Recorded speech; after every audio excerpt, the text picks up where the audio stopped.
starting now. Okay. Okay. And the right side.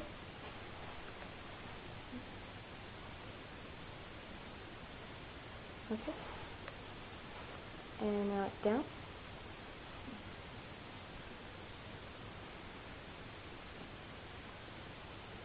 Okay. One. Okay.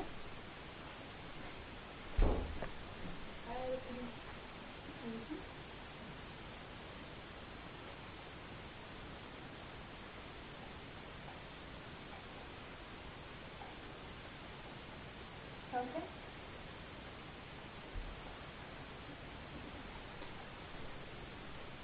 There's one.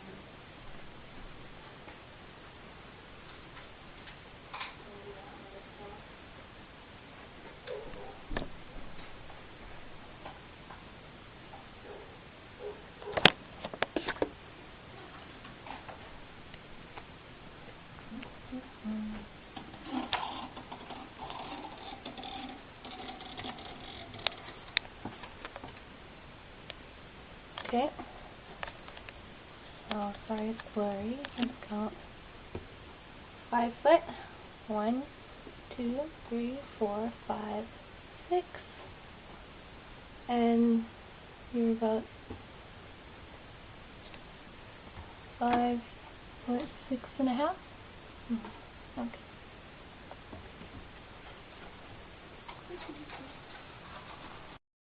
Start. Alright, starts off where you live. I live in Huntington Beach, California. And what is your occupation and for how long?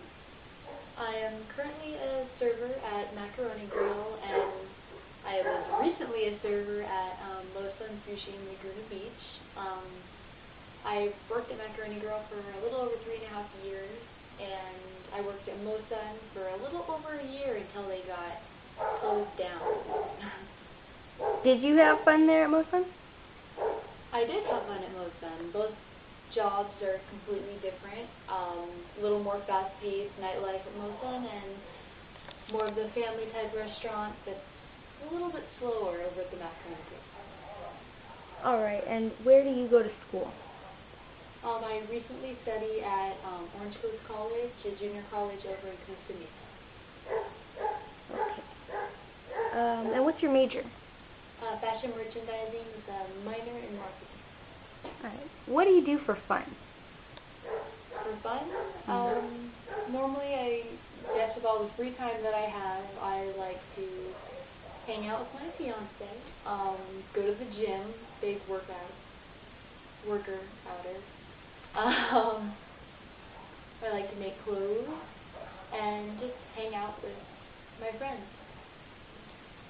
Alright, would you say that you love to be in the spotlight? I don't think I love to be in the spotlight. I don't mind the spotlight, but I'm not like spotlight hungry. I don't need it. Okay. What is something crazy or rebellious that you've done? I guess crazy or rebellious, probably the more rebellious part was probably when I was in my teenage years, about 15, 16. I went through a hardcore grungy punk rocker phase, where I did the 14-hole docks, the Liberty spikes, sewed my clothes together with dental floss, never washed them. I had the nickname in high school of being a sewer rat because my hair was like a greeny, bluey, orangey looking thing, and I thought it was rad, but no one else did. Okay, would you say that you're the leader in your group of friends? I wouldn't say the leader. I think we all flow pretty well together. We work off of each other, and we all have our strengths, and we all have our weaknesses, so we kind of all combine, but I'm not really the lead. Okay, what are some unique or hobbies or special skills that you have? Hobbies would probably be the gym. I'm a big gym goer. I like the way it makes me feel. Also, I really like I like taking pictures when I'm able. I always have my camera. on me in hand, whether they're myself or other people. Always taking them. And then interests would be, I love making clothes. I'm a little slower at it at the moment due to jobs, but I like clothes, so that's Okay. Alright, the next question is, what was your childhood like and the neighborhood that you grew up in? well, my childhood was, well, I was a pretty happy kid. We moved around a lot in the different apartments, and eventually my parents ended up getting a house, which was their overall goal. Had a lot of animals, ended up having to get rid of a lot of them as well. And then my sophomore year in high school, or the end of my freshman year actually, we ended up losing the house due to my parents' gambling problems and stuff. And so I lived in a motel the rest of my high school career, or journey. Yeah. So that's where I ended. Now I live with my grandparents and my Okay. And tell me about your relationship with your family and significant others. My relationship now with my family, my father, my brothers and sisters, I have 5 siblings total. That's great. I'm great with all of them. My grandparents are amazing. I don't really speak with either of my mothers. They're not really my life too much. And my fiance, his name is Brent. He's fabulous. Another cousin. Okay, have you been through any major life struggles besides that, obviously, that have helped you to grow as a person? Well, throughout those high school years, I did end up having to deal with, my parents going through the drug phase, and kind of it forced me to grow up a lot sooner than I should have. I was still a little girl. I didn't really get a chance to live my high school life. I got a job, and I ended up actually paying the rent, like the weekly rent, because they couldn't afford it. My dad lost his job. So all of that kind of helped me. It just forced me to grow up a lot more, and it made me realize who I wanted to be. So now. Okay, and what would your personality be like in a competition living with a group of girls? Well, me and girls, we either get along or we don't get along.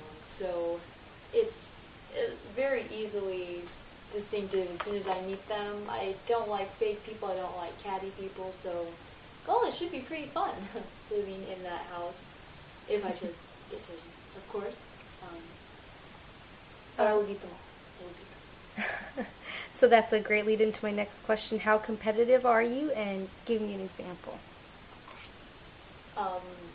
Competitive, I would say it's something that I really want, and I'm doing this for me. I'm not competing to beat the other girl. I'm competing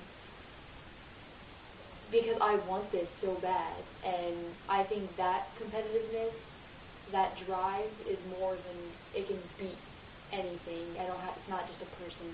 It's a goal.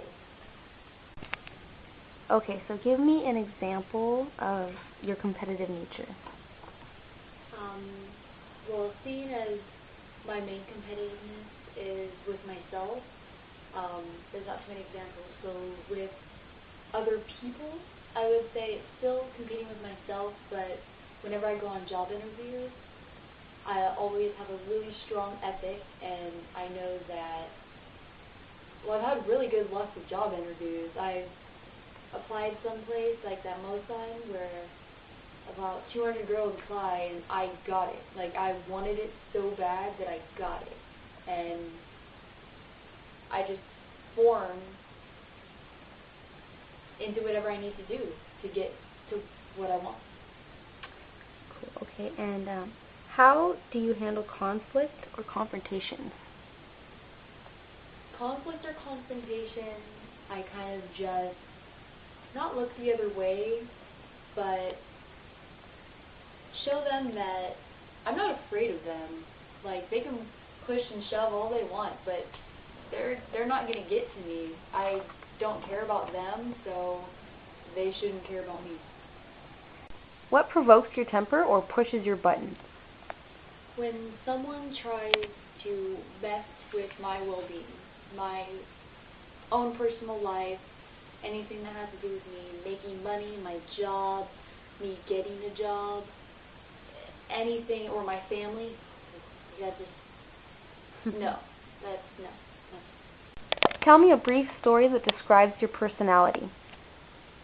Well, I've thought long and hard about this, and I can't pinpoint one story that would explain in detail, like, all, like, who I am as a person. So, I thought about, well, like, whenever I see a bum or a homeless person, I get really sad. Like, I get really sad. I wish I could help them. But I kind of step back and I look at it as they made that decision for themselves. They just could have done so much more for themselves to not be in the position that they were. So why should I give them my hard-earned money?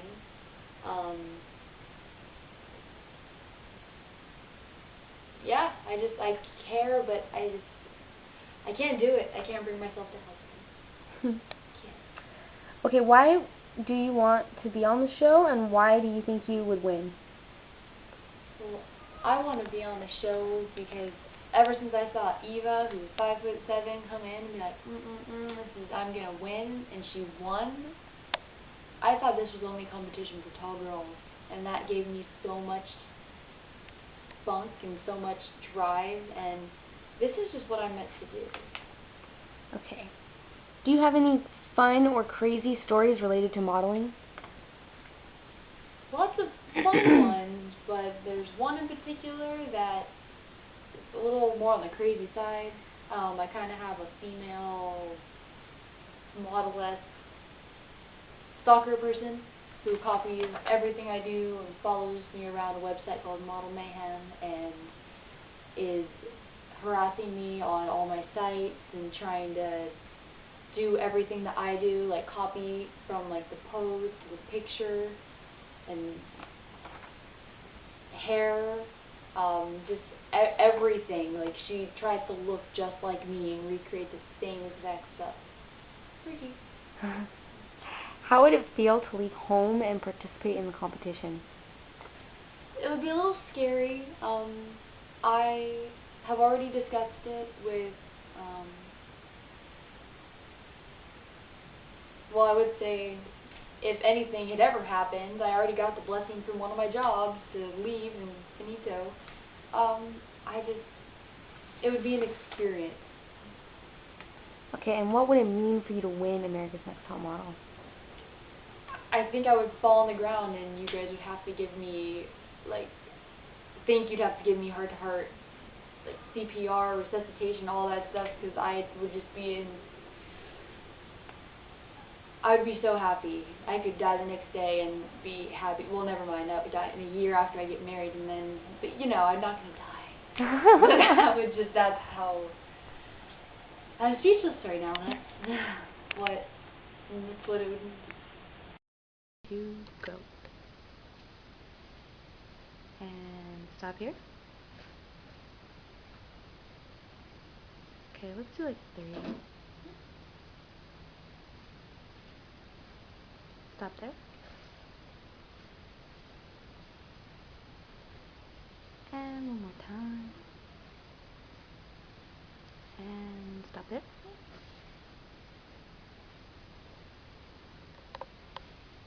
And is that good? One more.